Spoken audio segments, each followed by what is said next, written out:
The massive chamber hummed with the sound of 1,000 different breathing patterns as representatives from across the galaxy gathered for what many hoped would be the end of decades of Cold War. Ambassador Cole adjusted his dark blue uniform and checked the bio-containment unit one final time. The device was no larger than a briefcase, but it hummed with an energy that seemed to pulse like a heartbeat.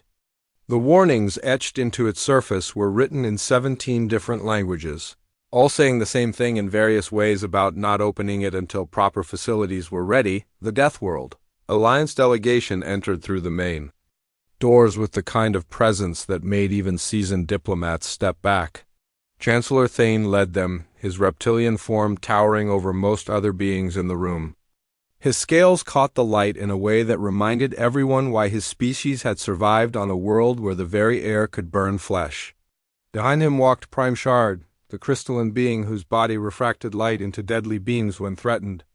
The other Alliance members followed, each one a testament to survival, on worlds that would kill most. Galactic citizens within minutes. Cole watched them approach with the kind of calm that came from years of diplomatic training. He had studied each member of the Alliance delegation, learned their languages, understood their customs. But more importantly, he understood their fears. The humans had been preparing for this moment for months, ever since the first peace overtures had been extended. The bio-containment unit at his side was the result of careful planning by minds that thought in ways the Alliance could never imagine. The ceremony began with the formal greetings, required by galactic protocol. Each species had their own way of showing respect, and Cole performed each one perfectly. When Chancellor Thane extended his clawed hand, Cole gripped it firmly, ignoring the points that could have pierced his palm. When Prime Shard created a light pattern that indicated peaceful intentions, Cole responded with the proper human gesture of open palms. The gift exchange was the centerpiece of the ceremony. The Alliance had brought samples of their most valued resources, rare minerals and energy sources that could power cities for decades. Their gifts were presented in ornate containers that spoke of wealth and power. Cole appreciated the gesture, but knew that material wealth was not what this moment was about. When his turn came, Cole lifted the bio-containment unit with both hands. The device felt heavier than it should have, as if the contents were aware of what was happening. The chamber fell silent as he began to speak. The Terran Federation offers this gift as a symbol of our deepest friendship and respect, Cole said, his voice carrying clearly through the chamber. What we share with you today is not mere material wealth, but something far more precious. This container holds a living piece of Earth itself, a sample of the very essence that makes our world unique among all the planets in the galaxy, Chancellor. Thane's eyes narrowed as he studied the container. His species had excellent hearing, and the device's humming had not escaped his notice. "What manner of life do you offer?" he asked, his voice carrying the careful tone of someone who had survived by being suspicious of gifts. Cole smiled, the expression reaching his eyes in a way that somehow made it more unsettling rather than reassuring. "The foundation of all life on Earth," he replied. "The microscopic organisms that have shaped our world for billions of years. They represent the very essence of adaptation, the ability to thrive in any environment, to overcome any challenge. We thought you would appreciate such qualities, given your own histories of survival." Prime Shard's crystalline form shifted slightly, creating new patterns of light that indicated curiosity mixed with caution. "These organisms," the being said in a voice like wind chimes, "they are contained for what purpose?" "Safety protocols," Cole replied smoothly. "Life from Earth can be quite vigorous in its growth patterns. We want to ensure that proper containment facilities are prepared before any study begins. Our scientists have prepared detailed instructions for handling and observation. Everything needed to appreciate this gift safely." The formal transfer took place with all the ceremony required by galactic law. Cole handed the container to Chancellor Thane, who accepted it with the gravity befitting a diplomatic exchange. The device continued its soft humming, and those closest to it reported feeling a strange sensation, as if something inside was aware of their presence. As the ceremony concluded and the various delegations began to disperse, Cole remained behind for informal conversations.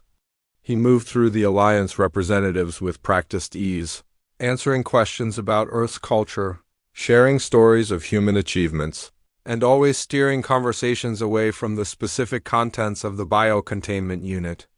When pressed for details, he would smile and suggest that the true appreciation of the gift would come through proper scientific study. Chancellor Thane approached Cole privately as the chamber emptied. "Your gift troubles me, human," he said quietly. "My species has learned to recognize danger, and something about your offering feels wrong." Cole's expression never changed, but something in his eyes grew colder. "The greatest gifts often feel dangerous to those who have never experienced them," he replied. "Your people have survived by being cautious, Chancellor. That caution has served you well. But sometimes, to truly understand friendship, one must be willing to accept offerings that challenge our preconceptions." The reptilian being studied Cole for a long moment before nodding slowly. "Perhaps," he said. "But remember, human, that gifts given in friendship can be returned in kind. Should your offering prove to be something other than what you claim, the Alliance will respond appropriately?" Cole's smile never wavered. "I would expect nothing less from beings of your caliber," he said. "The container will be transported to your finest research facility, where your best scientists will have the opportunity to study Earth's most fundamental characteristics. I believe the experience will be quite educational." As the Alliance delegation departed with their new acquisition, Cole remained in the chamber, watching the biocontainment unit disappear through the massive doors. The humming had stopped, but he knew that was only because the contents had entered a dormant state for transport. Soon enough, the real gift would begin to reveal itself, and the Alliance would understand exactly what kind of friendship Earth was offering them. The transport ship landed on Grimhold's primary spaceport 3 weeks after the diplomatic ceremony, and Dr. Kess watched the unloading process with the kind of attention that had kept her alive on 17 different Deathworlds. The biocontainment unit was handled with extreme care by the port workers, each one wearing full environmental suits despite the fact that the device was supposedly sealed. The humming had returned during transport, growing stronger as the container was moved from the ship to the waiting transport vehicle. Grimhold was the Alliance's premier research facility, a massive complex built into the living rock of a world that tried to kill everything that landed on it. The planet's surface was scoured by winds that could strip flesh from bone, and the native wildlife had evolved to be aggressive toward anything that moved. It was the perfect location for studying dangerous organisms because nothing could survive. Outside the facility's protective barriers, the transport convoy moved through the facility's outer defenses with practiced efficiency. Guards stationed at each checkpoint ran detailed scans on the biocontainment unit, their instruments detecting life signs that pulsed with an odd rhythm. The readings were unlike anything in their databases, showing organisms that seemed to exist in multiple states simultaneously. Some readings suggested simple bacterial life, while others indicated complex biological networks that defied classification. Dr. Kess had been chosen to lead the research team because of her extensive experience with dangerous life forms. She had studied the acid-spitting fauna of the Hellfire Nebula, cataloged the shape-shifting parasites of the void reaches, and survived direct exposure to the mind-altering spores of the Crimson Worlds. Her reputation for careful, methodical research was known throughout the Alliance, and her survival instincts had been honed by decades of working with life forms that could kill with a single touch. Laboratory Complex 7 was the most secure biological research wing at Alliance Space. The facility was built with multiple containment levels, each one designed to handle increasingly dangerous organisms. The walls were lined with energy fields that could incinerate anything that tried to breach containment, and the air filtration systems were capable of removing particles smaller than viruses. The staff quarters were completely isolated from the research areas, with their own life support systems and emergency protocols. The biocontainment unit was placed in the maximum security vault, a chamber that had been designed to hold the most dangerous specimens in the galaxy. The walls were 3 meters thick and lined with force fields that could contain nuclear explosions. The atmospheric controls could create any environment needed for study, from the crushing depths of gas giant atmospheres to the vacuum of space itself. As the container was secured in its new location, the research team began their preliminary observations. The device continued its strange humming, and the sensors detected movement inside that seemed to follow no recognizable patterns. The organisms appeared to be responding to their new environment, adapting to the changed conditions with a speed that troubled the scientists. Security Chief Bricks arrived for the evening briefing with his usual collection of reports and concerns.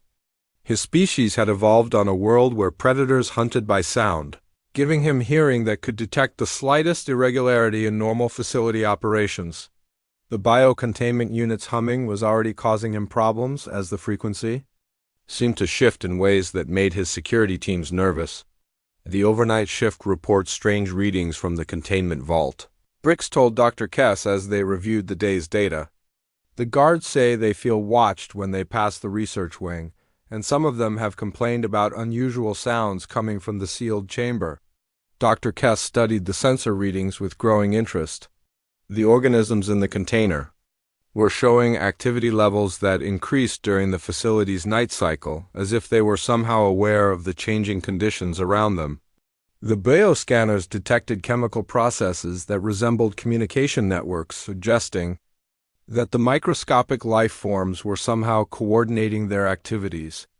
"What kind of sounds?" she asked, making notes on her datapad. "Difficult to describe," Bricks replied. "The guards use words like whispers and scratching, but the audio pickups in the vault show no sound beyond the normal humming. It may be psychological, but my people are trained to handle dangerous situations. They don't usually report phantom sounds." The research team worked through the night, monitoring the container's contents and preparing for the eventual opening of the device. The human instructions were detailed and specific, outlining containment procedures that seemed excessive for microscopic organisms. The warnings mentioned adaptation rates, environmental integration, and something called terraforming potential that none of the Alliance scientists fully understood. As the facility's artificial dawn cycle began, the humming from the biocontainment unit changed pitch again. The organisms inside seemed to be responding to the facility's daily rhythms, showing increased activity during periods that corresponded to Earth's day and night cycles. The implications were troubling, as it suggested that the life forms were somehow maintaining their original biological clocks. Despite being in a completely alien environment, Dr. Kess spent the morning reviewing everything the Alliance knew about Earth's biosphere. The intercepted transmissions and captured specimens had given them a basic understanding of how life on the human homeworld functioned, but the information was incomplete and often contradictory. Earth life seemed to operate on principles that differed from every other known biological system, showing adaptation rates and survival mechanisms that bordered on the impossible. The facility's atmospheric processors began showing minor irregularities as the day progressed. The readings were subtle, barely noticeable variations in air composition that could have been caused by normal equipment fluctuations. But the changes seemed to be centered around Laboratory Complex 7, and they were growing more pronounced. With each passing hour. By evening, the research team had completed their preliminary analysis and submitted their request for permission to open the biocontainment unit. The Alliance leadership reviewed the proposal with their usual caution, but the potential scientific value of studying Earth organisms was too great to ignore. The authorization came through just as the facility's night cycle began. Dr. Kess gathered her team in the observation room overlooking the maximum security vault. The biocontainment unit sat in the center of the chamber, its humming now clearly audible through the facility's sound system. The organisms inside had been active for hours, showing behavior patterns that suggested they were preparing for something. "Tomorrow we open the container," she told her team. "All protocols will be followed exactly as written. Full environmental suits, energy shields at maximum, and constant monitoring of all biological signs. Humans have been very specific about their handling requirements, and we will respect their warnings. But as the team dispersed to their quarters, none of them noticed the subtle changes already beginning in the facility's air filtration systems. The organisms in the container had been more active than anyone realized, and their influence was already beginning to spread through the complex's environmental controls. The gift from Earth was starting to reveal its true nature, and the Alliance was about to discover what it meant to receive a present from a species that had turned survival into an art form. The morning of the opening ceremony arrived with all the anticipation of a first contact event. Dr. Kess stood in the observation chamber, watching her team make final preparations in the maximum security vault below. Each scientist wore full environmental suits equipped with their own life support systems, and the chamber's energy shields hummed at maximum power. The bio-containment unit sat in the center of the room, its surface covered with condensation that had appeared overnight. The breaking of the seals was performed with surgical precision. Each warning label was carefully removed and cataloged, and the locking mechanisms were disengaged according to the detailed instructions provided by the human scientists. The container opened with a soft hiss, releasing a small cloud of vapor that was immediately contained by the facility's atmospheric processors inside. The bio-containment unit was what appeared to be a simple terrarium. The container held a sample of dark, rich soil, a small amount of water, and what looked like ordinary plant matter. There were no obvious signs of life beyond the basic components that might be found in any planetary ecosystem. The research team exchanged glances through their helmet displays, each one wondering if this was really the dangerous gift that had required such extensive safety protocols. Sensor readings? Dr. Kess asked through the communication system.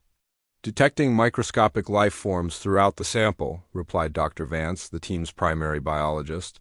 Bacterial colonies, viral particles, fungal networks, and what appears to be a complex ecosystem of microorganisms. Population density is significantly higher than expected for this volume of material.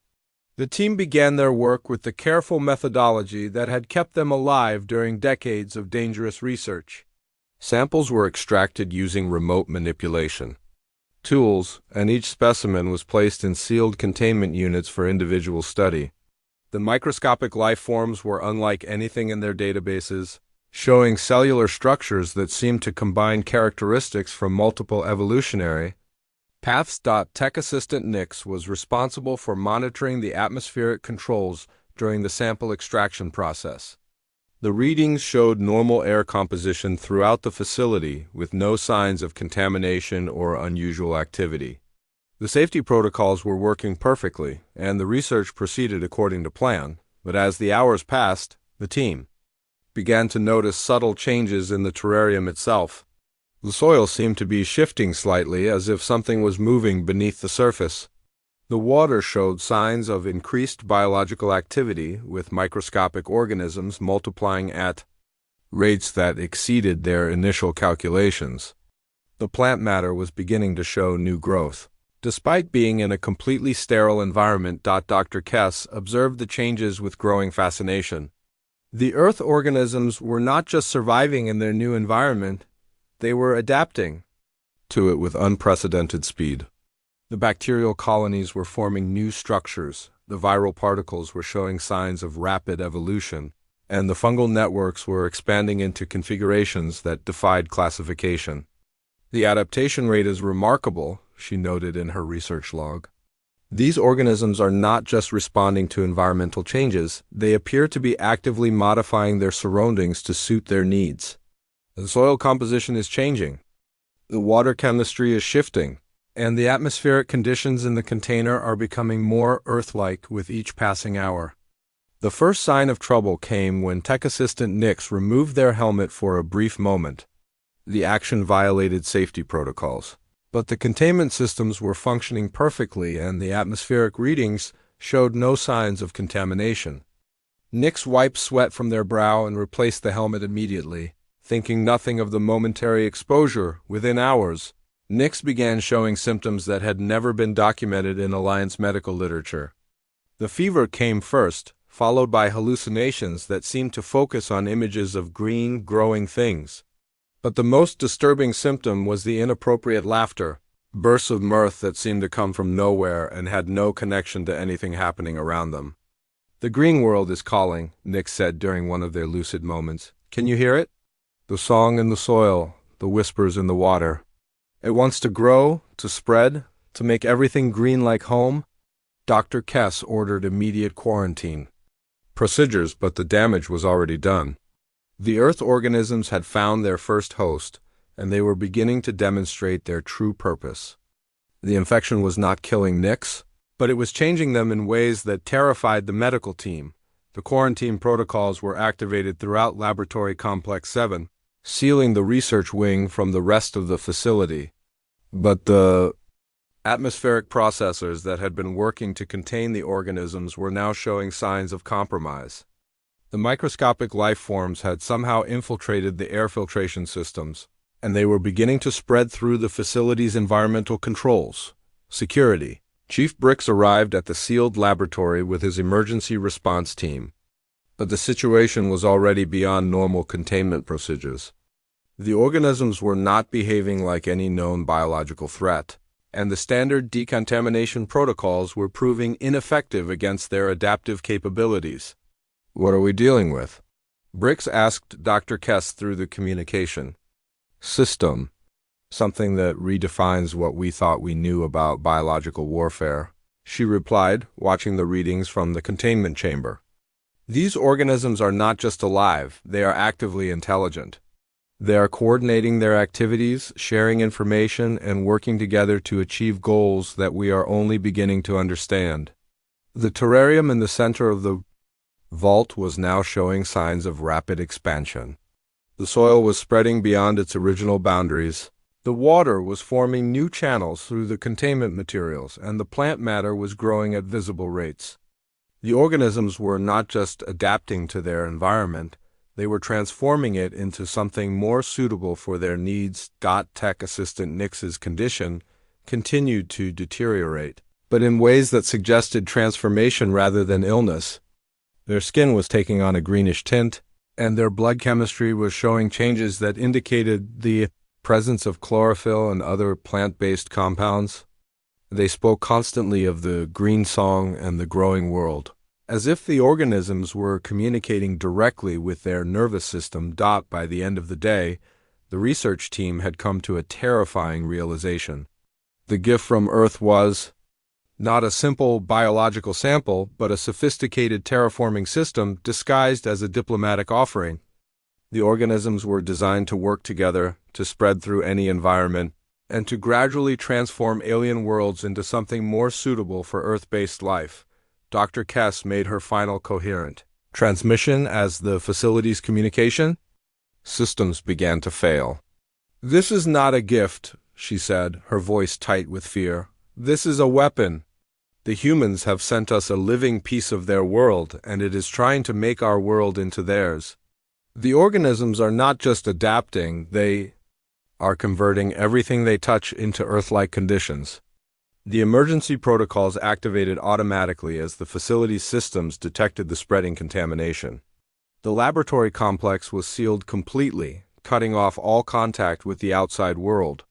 But the damage was already done, and the screaming that began to echo through the corridors suggested that the transformation was far from over. The gift from Earth had awakened, and it was hungry for new worlds to convert. The outbreak spread through Grimhold's research complex with the efficiency of a system designed for exactly this purpose. Within days, the Earth organisms had infiltrated every level of the facility, moving through air ducts, water systems, and even the electronic networks that controlled the base's functions. The microscopic life forms proved to be unlike anything the Alliance had encountered in their centuries of exploring hostile worlds. The infected staff members did not simply die from their exposure to the Earth organisms. Instead, they began to transform in ways that defied everything the Alliance knew about biology. The changes were not random mutations, but seemed to follow a deliberate pattern. As if the organisms had specific goals for each type of alien physiology they encountered. Dr. Kess found herself among the first wave of infected, and she documented her transformation with the clinical detachment that had made her a respected scientist. The organisms had entered her system through microscopic particles in the air, and they were now rewriting her biology at the cellular level. Her skin was developing a green tinge that suggested the presence of chlorophyll, and her digestive system was changing to process raw organic matter more efficiently. "The whispers in the soil are becoming clearer," she recorded in her final research log. "The organisms are not just converting our biology, they are creating a communication network. I can feel the presence of other infected individuals throughout the facility, and we are all connected by something that feels like a planetary consciousness." The reptilian members of the research team were experiencing their own unique transformations. Their scales were softening and taking on plant-like characteristics, and root-like appendages were growing from their limbs.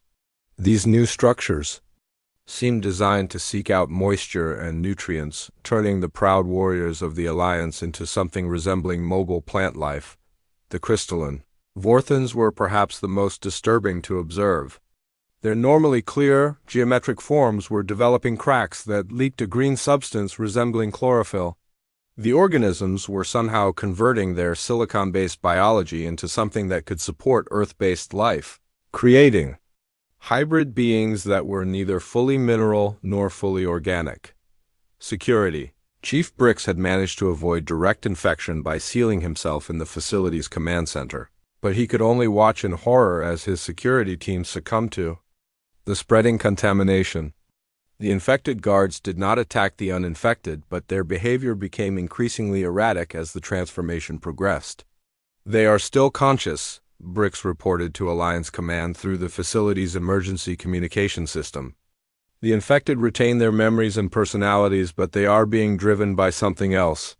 They speak of the green song and the growing world, and they seem to be working together towards some common goal." The facility's atmospheric processors were failing as the organisms spread through the environmental systems. The air itself was becoming more Earth-like, with increasing levels of oxygen and nitrogen that were toxic to many Alliance species. The water systems were being converted into something that resembled Earth's aquatic environments, complete with microscopic life forms that had not existed on Grimhold before the outbreak. The most terrifying aspect of the infection was that it seemed to be guided by an intelligence that understood the facility's layout and systems. The organisms were not spreading randomly, but were targeting specific areas that would allow them to gain control of the base's functions. The power grid, the communication systems, and the life support networks were all being infiltrated by microscopic life forms that worked together with frightening coordination. Dr. Vance, the team's primary biologist, had managed to complete one final analysis before succumbing to the infection. His research revealed that the Earth organisms were not just adapted for survival, but were specifically designed to convert alien environments into conditions suitable for Earth-based life. The process was called terraforming, and it represented a level of biological warfare that the Alliance had never imagined possible. "The organisms are not just alive," Dr. Vance transmitted before his transformation completed. "They are a living ecosystem designed to spread across the galaxy. Each microorganism has a specific function, from breaking down alien biological systems to converting atmospheric conditions to creating the chemical networks needed for Earth-based life.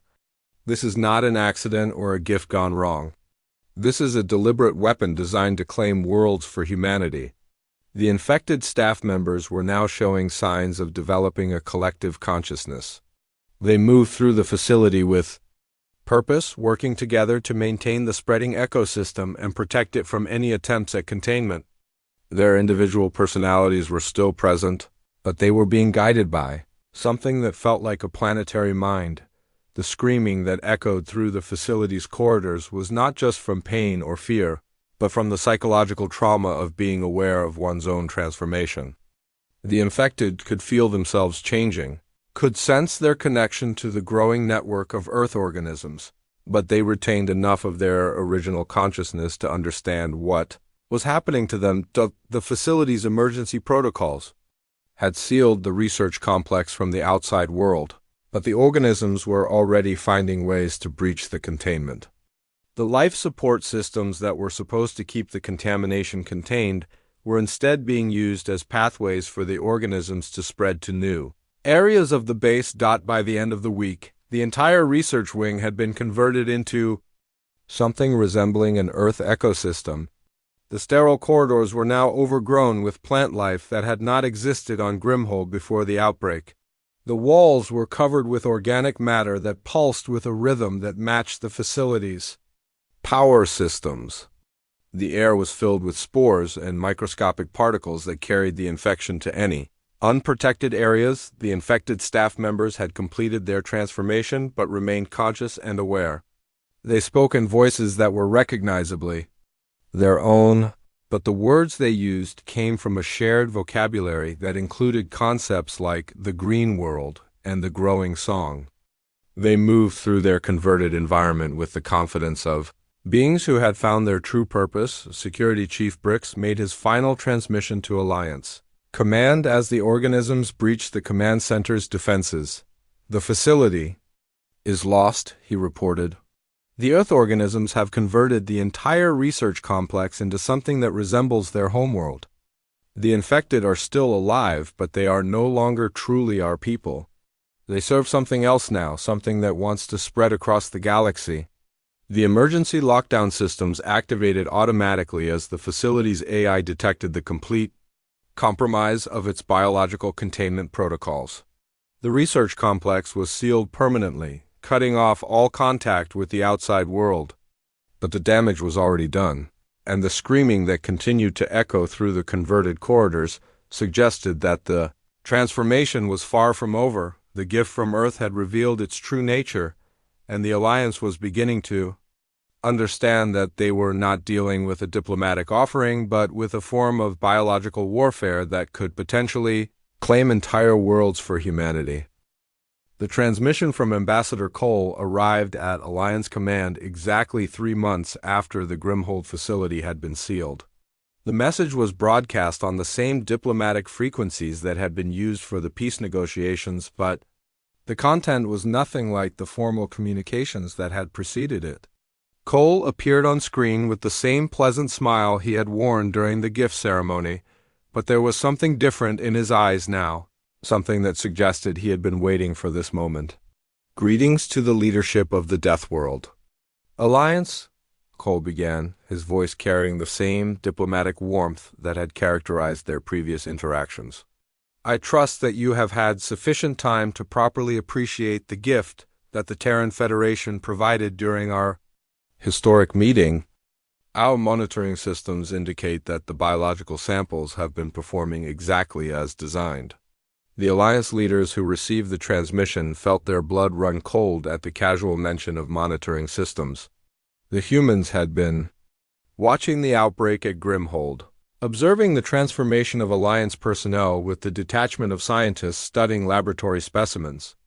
The gift had not been a gesture of friendship, but a field test of a biological weapon system. "The organisms we shared with you represent the culmination of 3 billion years of evolution on a world that never learned the concept of surrender," Cole continued, consulting a datapad that showed readings from the Grimhold facility. "They are the essence of what makes Earth unique among the worlds of the galaxy. Every microorganism, every bacterial colony, every viral particle has been shaped by endless competition and the absolute requirement to adapt or die."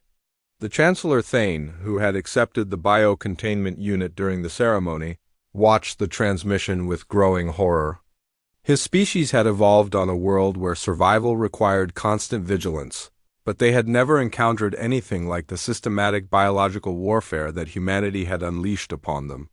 The gift had been a demonstration of power disguised as diplomacy.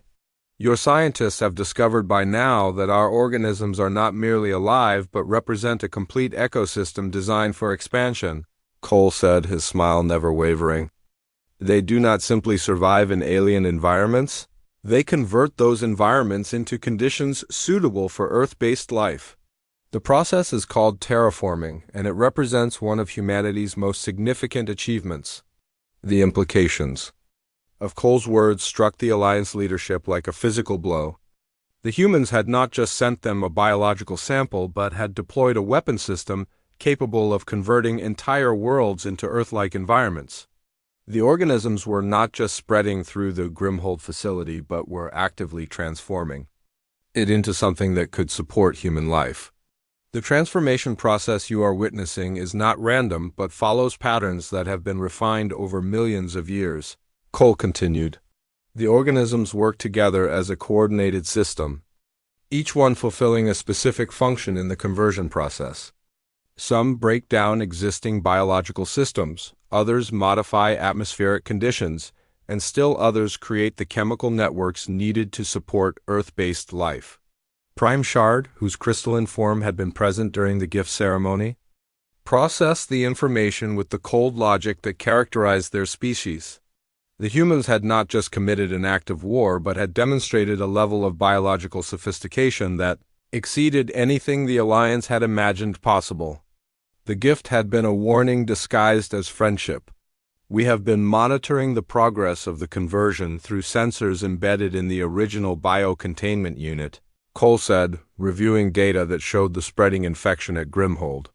The results have exceeded our most optimistic projections. The organisms have successfully integrated with Alliance biology, creating hybrid forms that serve the terraforming process while maintaining enough original consciousness to understand what is happening to them. The screaming that had echoed through the Grimhold facility took on new meaning in light of Cole's revelation. The infected personnel were not just being transformed, but were being kept conscious throughout the process, aware of their conversion, but unable to resist it. The humans had designed their biological weapon to maximize psychological trauma as well as physical transformation. The beauty of this system is that it is entirely self-sustaining, Cole explained with the enthusiasm of a scientist discussing a successful experiment. Once established, the organisms continue to spread and convert new environments without any external support. They are a living terraforming system that can transform entire worlds into conditions suitable for human colonization. The Alliance leaders began to understand the true scope of the threat they were facing. The gift had not been an isolated incident, but part of a larger strategy to claim worlds throughout the galaxy. The humans had weaponized their own biosphere, turning the evolutionary advantages of their Deathworld into tools of conquest. The infected individuals at your facility are not dead or dying, Cole continued. They have been integrated into the system, becoming part of the terraforming process while retaining enough of their original consciousness to serve as witnesses to the transformation. They understand what is happening to them, and they understand that resistance is futile. The fortress world of Grimhold had become a demonstration of human power, a living example of what happened to those who opposed the Terran Federation. The facility's corridors were now overgrown with Earth-based vegetation, and the air was filled with spores that carried the infection to any unprotected areas. The infected staff members moved through their converted environment with the confidence of beings who had found their true purpose. The organisms will continue to spread through your facility and beyond, Cole said, his expression growing more serious. They will convert your world into something more suitable for human habitation, and there is no known method for stopping or reversing the process. The transformation is permanent and irreversible. The Alliance Command realized that they were not just dealing with a biological weapon, but with a form of warfare that could potentially claim entire civilizations. The humans had turned their own evolutionary history into a tool for galactic conquest, and they had demonstrated its effectiveness with terrifying efficiency. The war between our peoples continues, Cole concluded, his diplomatic mask finally falling away to reveal the cold calculation beneath. But now you understand the true nature of the enemy you face. Humanity does not simply conquer worlds, we convert them. We do not just defeat our enemies, we transform them into part of our expanding ecosystem. The transmission ended with Cole's image fading to black, leaving the Alliance leaders to contemplate the horror of what they had witnessed. The gift from Earth had been a warning and a demonstration, showing them that humanity possessed weapons that could reshape entire worlds. The screaming that still echoed from the Grimhold facility served as a constant reminder that the transformation process was ongoing, that somewhere in the galaxy the organisms were still spreading, still converting, still claiming new territory. For humanity, the Deathworld Alliance had thought they understood the nature of survival, but they had never encountered a species that could turn survival itself into a weapon of conquest. The humans had shown them that there were fates worse than death, and that sometimes the most dangerous gifts were the ones that kept on giving.